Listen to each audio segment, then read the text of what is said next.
It wasn't until I, the clingy girlfriend who had stopped bugging him about meeting my parents for over 10 days, that Ryan finally realized something was wrong. He abruptly left his secretary's side, pulled out his phone, and started dialing my number frantically. But no matter how many times he called, he couldn't get through. He opened his messaging app and tried to send me a message, but the moment he hit send, a red exclamation mark popped up. Ryan began pacing back and forth like a madman. Then, as if something had just occurred to him, he jumped into his car and sped all the way to the office. When he found the HR manager, he asked, "Has Emma still not shown up for work today?"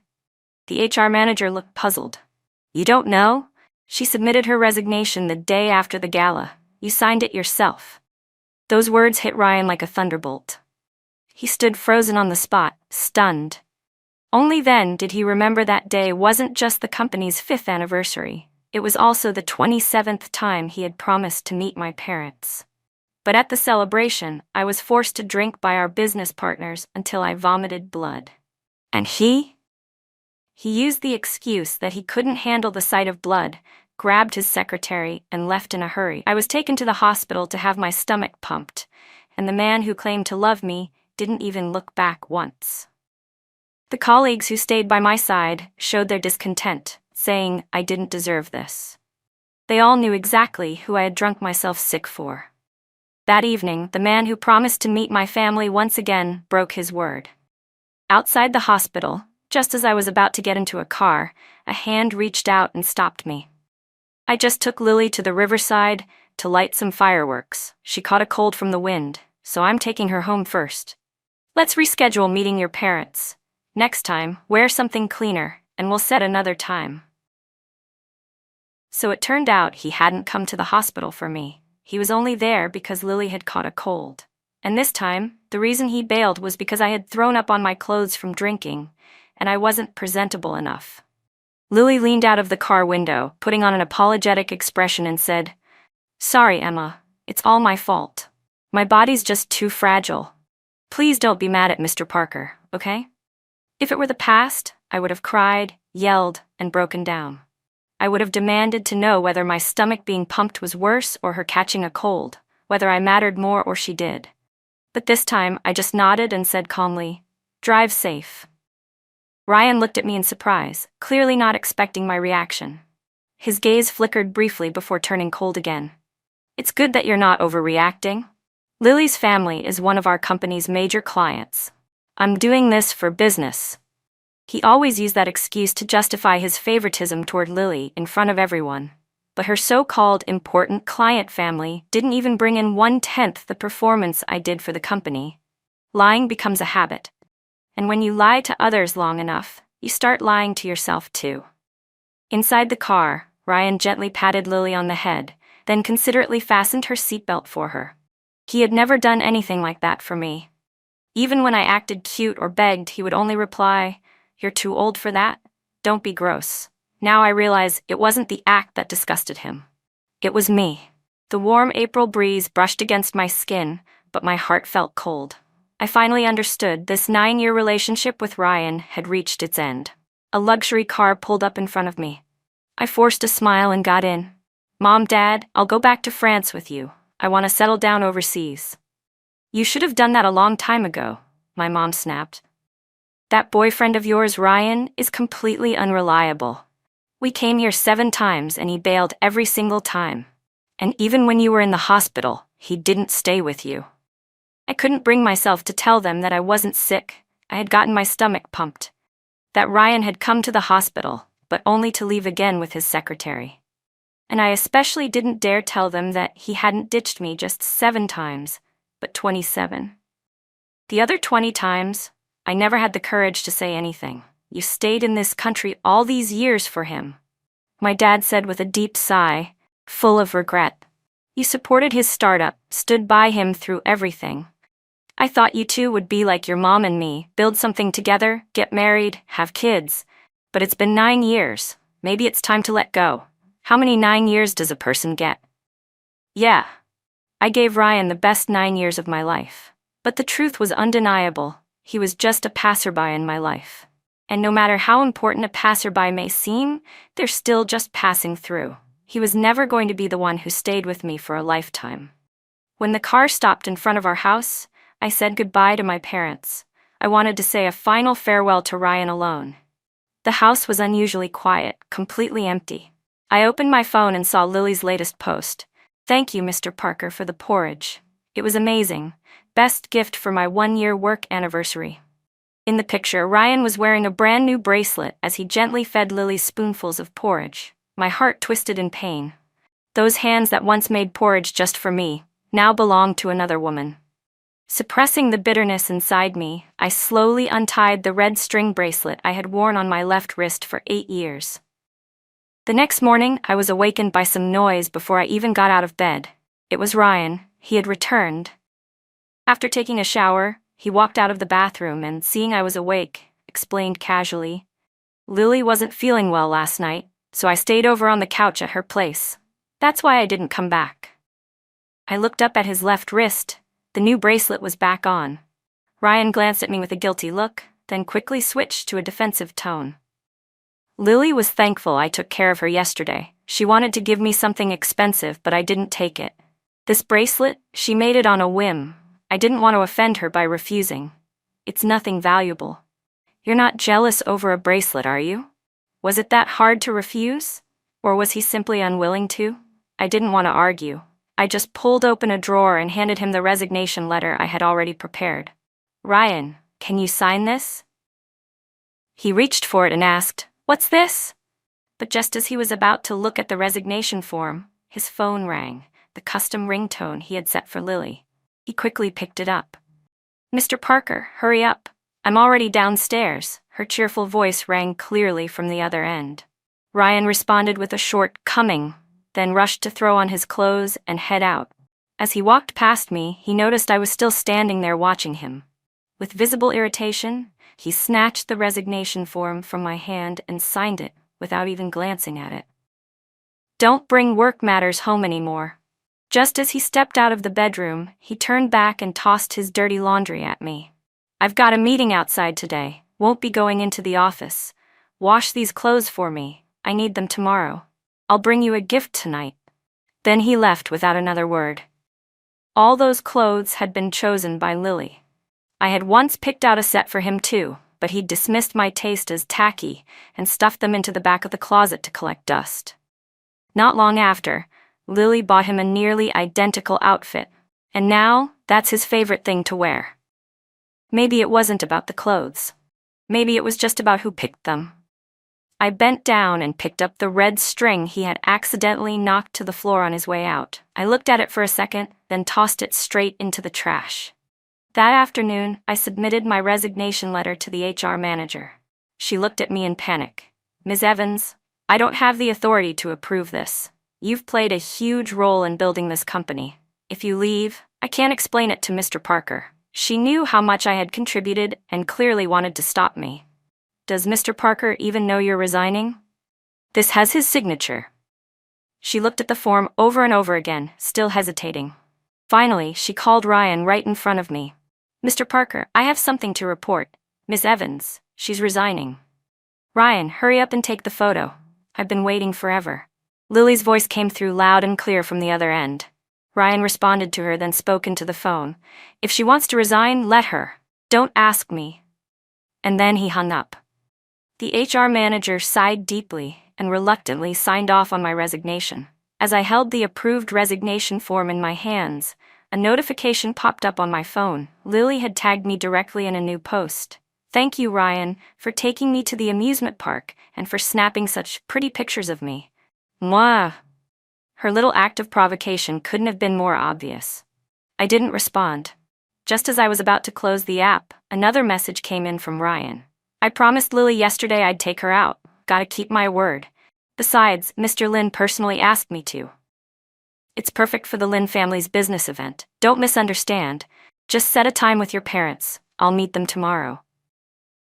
He had promised to meet my parents 27 times, and each time he broke that promise.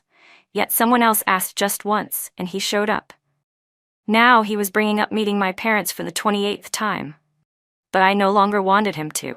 That evening, as I was packing my things, Ryan came home earlier than usual. He spotted the suitcase beside me and narrowed his eyes. "You going on a business trip?" I nodded lightly without saying a word. "Where to? How come I didn't hear anything about it?"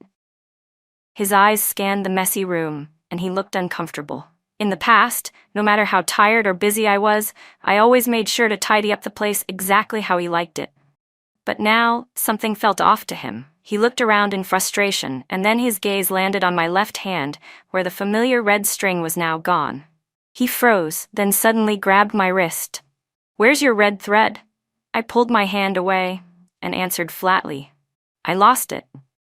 That red thread was something we got together when we knelt at the temple of the matchmaker on our 1-year anniversary. He knew how much it meant to me. Ryan's expression softened a little. "It's fine. You wore it for so many years anyway. No big deal if it's gone.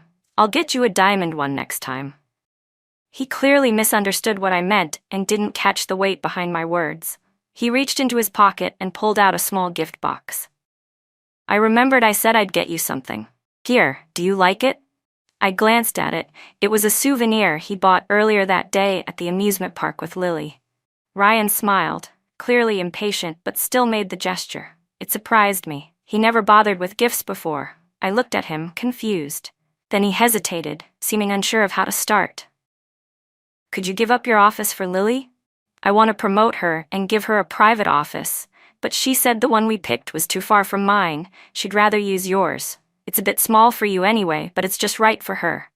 I laughed bitterly inside. So that random little gift had already come with a hidden price tag. "Sure," I said calmly. "I'm leaving anyway. You can give her whichever office you want." You're okay with it?" Ryan clearly hadn't expected me to agree so easily. He looked at me, surprised, a flicker of confusion in his eyes. "Lily's always admired you," he added, as if trying to make it up to me. "And now, seeing how reasonable you are, she'll probably like you even more." Then, almost as if trying to patch things up, he said again, "Go ahead and contact your parents. I'll meet them with you." But we were leaving tomorrow. Just then, Lily called again. Ryan looked at the screen, hung up, and gave me a slightly guilty look. She twisted her ankle, said it hurts a lot. Her dad's on a business trip and she's his only daughter. I can't just ignore her. He grabbed his coat and was heading out the door but paused to look back at me. "If you mind, I won't go." I smiled faintly. "I don't mind. Go ahead." Hearing that, Ryan looked relieved. "I'm glad you understand. I'll be back tonight. Just text your parents and set a time. 3 o'clock tomorrow, okay? No matter what happens, I'll be there." But Ryan never came home that night. The next morning, the private car my parents arranged had already arrived at the door. I had cleared the house of anything that belonged to me and rolled my suitcase to the car. Just as I got in, I saw Lily's newest post pop up, and she had tagged me again. The first photo was the nameplate on an office door, with her name enlarged and centered. The second photo was of Ryan having dinner with Lily and her parents. Meeting the parents. Success in love and career. What more could a girl want? And just like that, a message from Ryan came through. "Something came up last minute, let's cancel the meeting for now." I whispered to myself, "It's fine. We were never going to meet anyway. No need, Ryan, I've already resigned. I'm flying to Paris. After today, we won't be seeing each other again." I sent him one final message, and was about to turn off my phone, but the chat window, which had been silent for so long, suddenly started buzzing uncontrollably. His texts came pouring in like a flood. If this had happened before, I would have been over the moon. Ryan barely ever texted me. A bombardment like this, good or bad, would have made me happy. But now, none of it mattered. I blocked and deleted his number, shut off my phone without hesitation, picked up my suitcase, and boarded the plane. After arriving in Paris, I joined a new company arranged by my parents. I had expected to face rejection, maybe even suspicion of nepotism. But instead, I was greeted with warm enthusiasm. "You're that Emma Evans who beat Leo back in college? I can't believe our company managed to recruit you. Emma, you have to sign something for me. It's been years. Where have you been all this time? I've been waiting forever for your next design. You just disappeared. I thought maybe you'd gone into hiding in the mountains or something." One of my coworkers was just saying this when Leo gently tapped their head. "Watch your mouth," he said, then turned to me and extended his hand. "Welcome aboard, Emma." I froze for a second, then softly shook his hand. I used to be a fashion designer with real talent. I had earned numerous awards and accolades. If it hadn't been for Ryan, if I hadn't stayed to support his career, my life might have turned out very differently. But thankfully, it wasn't too late.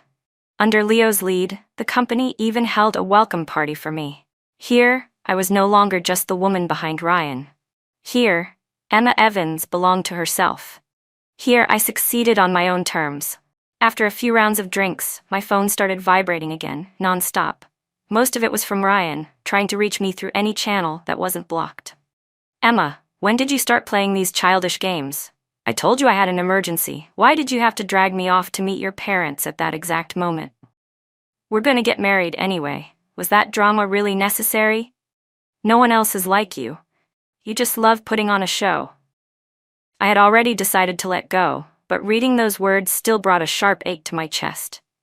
All these years of love, what a waste. He was the one who insisted on meeting my parents. But somehow, keeping his promises to Lily was easy. When it came to me, I was always the one being set aside, and every time it was the same excuse. "Lily is different. She's still just a girl. We're getting married eventually. What's the rush?" Leo must have noticed my change in mood and walked over with concern. "Emma, are you okay? Not enjoying the food?" Startled, I quickly locked my phone screen and forced a smile. "No, it's really good." I didn't want anyone to know just how small and pathetic I used to be. Maybe everyone picked up on the shift in my energy because the welcome party soon wrapped up early. I politely declined Leo's offer to walk me home. Everyone kept saying I'd once beaten him, but I honestly had no memory of it. Either way, it felt more appropriate to keep some professional distance from my new boss. Back at home, I reopened my phone. Ryan's messages had taken a sharp turn. "Emma Evans, you'd better come back here. You left behind a mess. Who's supposed to clean it up? Are your parents even that important? Just meet them whenever. It's not like we're married yet. Don't act like a diva." I couldn't help but laugh. After 9 years, he still thought my parents were just optional. Without hesitation, I pulled out the SIM card, snapped it in half, and went to the telecom store downstairs to get a new one. Aside from my parents, there was no one else I needed to stay in touch with. The so-called close friends I once had all drifted away, mostly because of Ryan. Looking back now, it was laughable. With the new number, Ryan could no longer contact me. My life finally started to feel peaceful again. After I left, Ryan had a rough time. The incomplete handover made work chaotic, and it took him a while to sort everything out. At the moment, he was sitting in his office, lashing out in frustration. "How is it that the moment Emma Evans leaves, all of you turn into useless idiots? Can't do a damn thing. And who the hell approved her resignation? Get the HR manager in here." Ryan was fuming, and even Lily didn't dare provoke him. The HR manager nervously explained how I had resigned that day. Step by step, Ryan's heart sank. That day, he'd been busy taking Lily to the amusement park. He hadn't paid any attention to what the manager said. Now regret was all over his face. "Emma Evans, don't think that just because you quit and blocked me, I won't be able to find you." A wave of panic hit Ryan. He had always believed that no matter what he did, I would forgive him. When we were younger, I'd still throw little tantrums, and he'd coax me patiently. But every time I saw his eyes bloodshot from working so late for the company, my heart would ache. I stopped crying. I stopped complaining. I stopped asking for anything. I did everything I could to be the perfect woman behind him, so he could focus entirely on his career, without worrying about me, and it was because of that. Ryan began to change. Maybe I was wrong all along. I shouldn't have bent over backward just to accommodate him. Lily stood by silently, too scared to speak. After a while, she finally opened her mouth in a timid voice. "Ryan, don't worry, I can be just like Emma. I can do just as well. Let me take her place. I can handle it." Ryan almost laughed out loud. He knew exactly what Lily was capable of or not capable of. But after a pause, he still went ahead and gave her the title of vice president. And made a big show of it in the media. Even in faraway Paris, my colleagues heard about it. I never tried to hide my past, and soon enough everything about me and Ryan was dug up. Emma was with him for 9 years. And this is how he treats her. He literally insulted her in front of the media. She gave so much to that company, and in the end he had the nerve to say she wasn't even qualified. The side chick got promoted. Disgusting. Don't be sad, Emma. A guy like that isn't worth your tears. I smiled helplessly. He's just an ex. Not worth all this drama. But the truth was, Lily taking my place didn't even surprise me. I still knew Ryan. This was just his way of trying to make me come back. To stay by his side, I, a fashion design major, had pushed myself to study finance and business. After years of hard work, I earned the position of vice president. I became his most trusted partner. That role, I fought tooth and nail to get. And now, he handed it to someone else with barely a thought. Did Ryan really think I still cared like I used to? When we were younger, he used to do this all the time, give the things I cared about to others on purpose, just to make me jealous. Once I got upset and went to him about it, he'd sweet-talk me or give me some reward. Ryan always played games like that. He thought it proved I cared, that I loved him. But I don't love him anymore. That position, he can give it to whoever he wants. And from now on, I won't be the one standing by his side. All those childish tricks, I just find them immature now. A cold can of soda pressed against my face, pulling me out of my thoughts. It was Leo, holding out an ice-cold Coke. Need me to get revenge for you? What? I blinked and took the can, a little stunned. You're part of my team now, he said casually. And I always take care of my people. His words, my people, caught me off guard. It was such a casual thing to say, yet it made me blush. My face warmed unexpectedly. Besides my parents, no one had stood so unconditionally by my side in a long time. I could never be like Lily, all soft and delicate. In my last job, I always seemed serious, like I didn't belong in the little happy bubble of Ryan and Lily's world. I was the outsider, the excess piece. But Leo's words made me smile. I'm not the petty type. What's there to take revenge for? Right now, anything about him. I didn't care at all. After Lily was promoted to vice president, her workload doubled. But since she had made big promises, she had no choice but to stay late and push herself to meet expectations. I had seen Lily's resume before. There was nothing remarkable about it. She only got into the company because she was the daughter of one of our partner company's vice presidents. What's going on with today's data report? Ryan's voice cut coldly through the middle of a team member's presentation. The room suddenly grew tense. Lily immediately stepped forward. Ryan? But before she could finish, Ryan shot her a piercing glare. Normally, he would have indulged her, but lately the sloppy project proposals and increasingly bizarre data reports had drained what little patience he had left. Lily's heart skipped a beat. She quickly changed her tone. Mr. Parker, don't blame them. It's my fault. I was looking at investment properties and noticed another site was a bit cheaper, so I adjusted the numbers. That's why they're inconsistent with the previous reports. As Ryan stared her down, Lily's voice grew softer and softer. He pinched the bridge of his nose in frustration and looked at her again. Her eyes were brimming with grievance, her expression pitiful. But Ryan just let out a cold laugh, his anger bubbling up. Who gave you the nerve to change the investment plan on your own?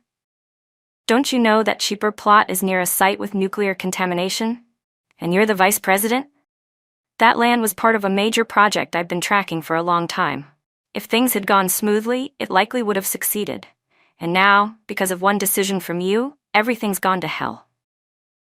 Just like that? The perfect image Ryan had worked so hard to maintain in front of Lily, the warm and commanding CEO, crumbled. He'd always known Lily wasn't capable, but still gave her partial authority because of her coquettish requests. He figured she'd mess up eventually, but he also assumed he'd be there to clean up whatever mess she made. I'll fix it when I'm back, he thought at the time. Ryan had that kind of confidence.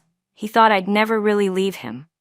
But after all this time, with no sign of me returning, the moment Lily changed the plan on her own, his growing unease reached its peak.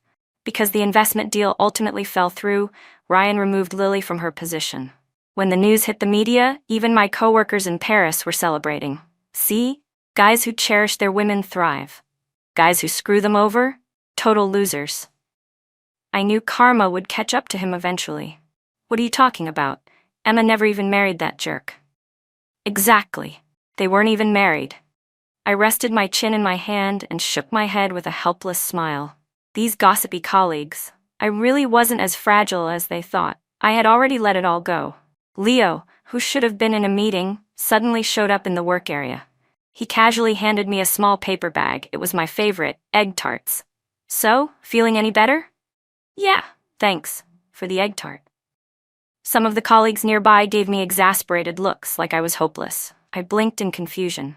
What was the big deal about an egg tart? Then Leo's assistant, apparently unable to hold back, finally spoke up. Emma, Leo's been pulling all-nighters these past few days just to defend you. He even ended up in the hospital on an IV for 2 days, and when we offered to help, do you know what he said? He said, "She's mine to protect." So it was Leo who exposed the fact that Lily had tampered with the investment plan. My hand trembled slightly as I held the egg tart, stunned. I opened my mouth, but under the weight of emotion, my throat tightened. I couldn't get a word out. Leo gently patted my back, his voice calm and reassuring. "Are you upset?" I shook my head hard, but the tears came anyway. I couldn't hold them back.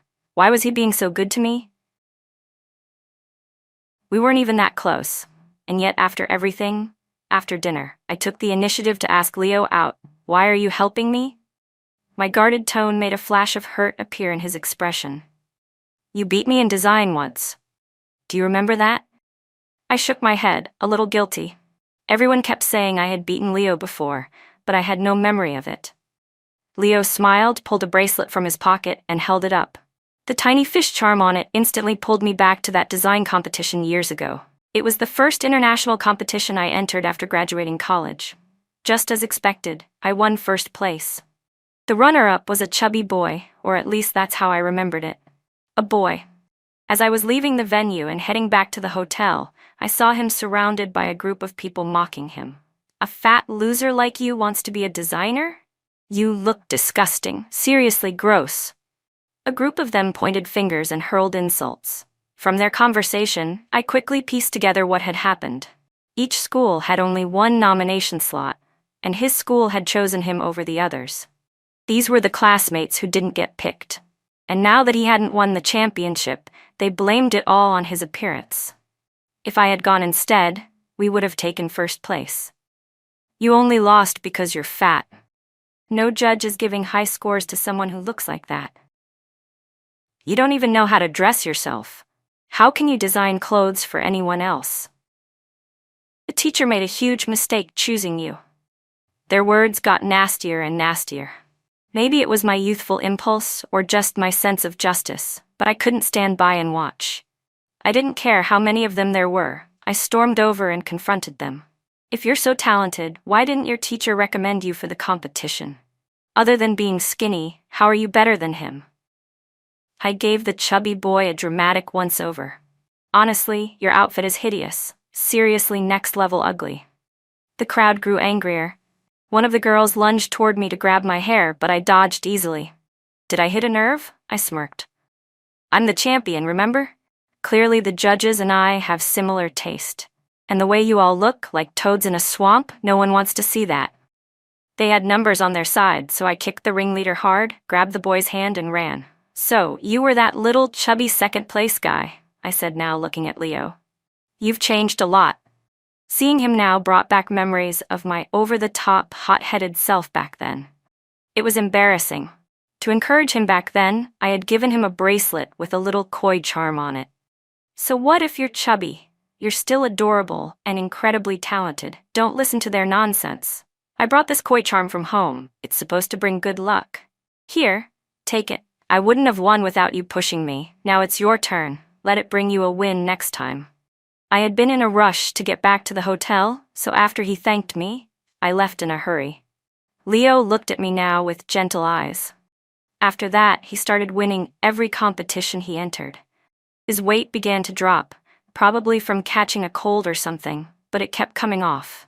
All these years, he had been looking for the girl who gave him that lucky koi. Because without Emma Evans, he might have died. What I didn't know was that back then, he had been planning to throw himself into a river after the event. The girl with the koi charm had pulled him from the edge and left a mark on his soul. Of course, Leo never told me any of this.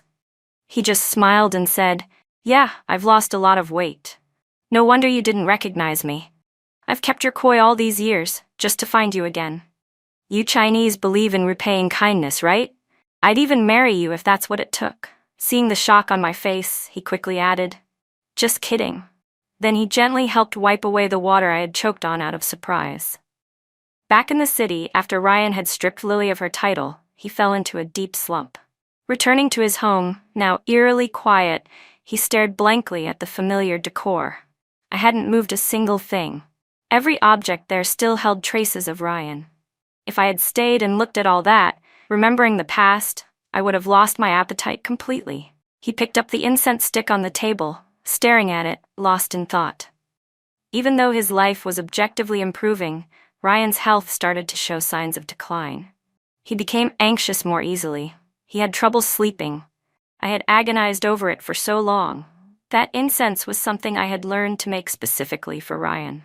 The elderly master who made it was already advanced in age, and his production couldn't keep up with Ryan's constant use. I didn't want to see Ryan suffer from his worsening insomnia, so I approached the master and asked him to teach me, but every time I was turned away. "No women," he'd say.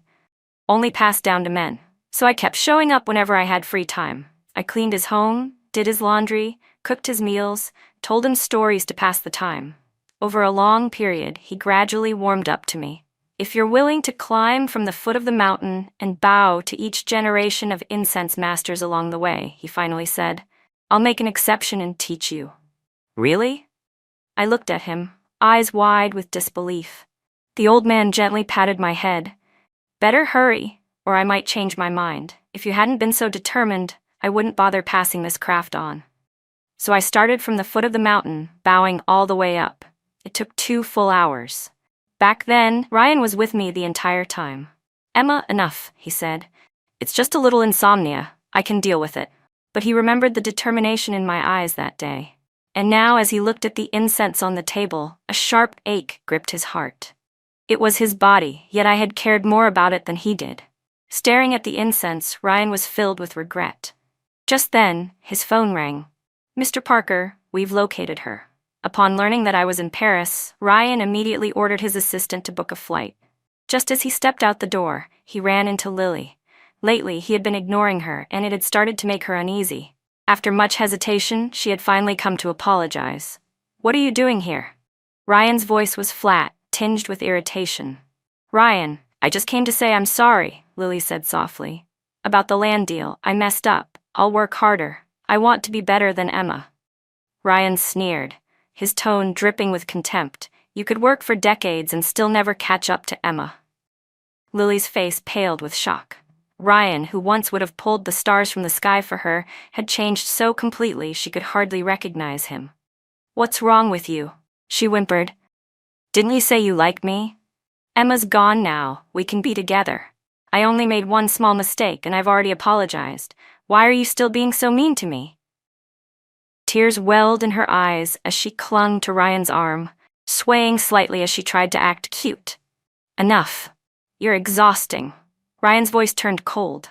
"If you didn't look a little like the younger Emma, someone like you never would have made it into my company. Don't push it. Get lost."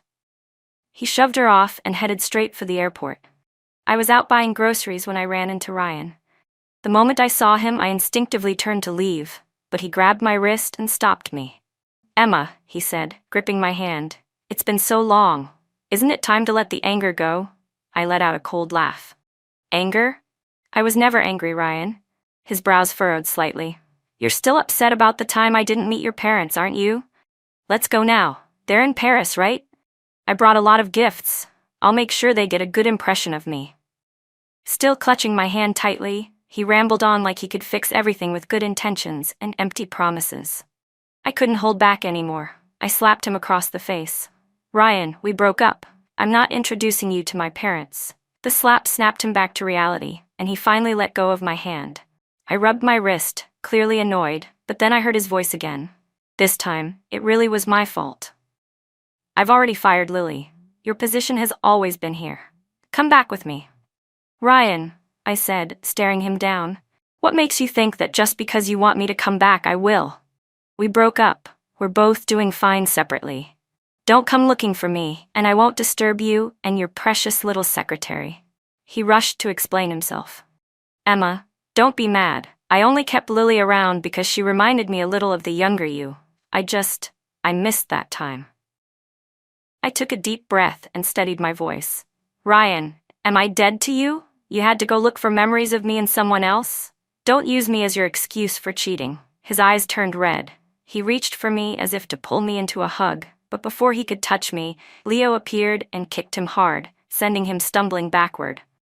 "What kind of creep do you think you are, harassing my girlfriend?"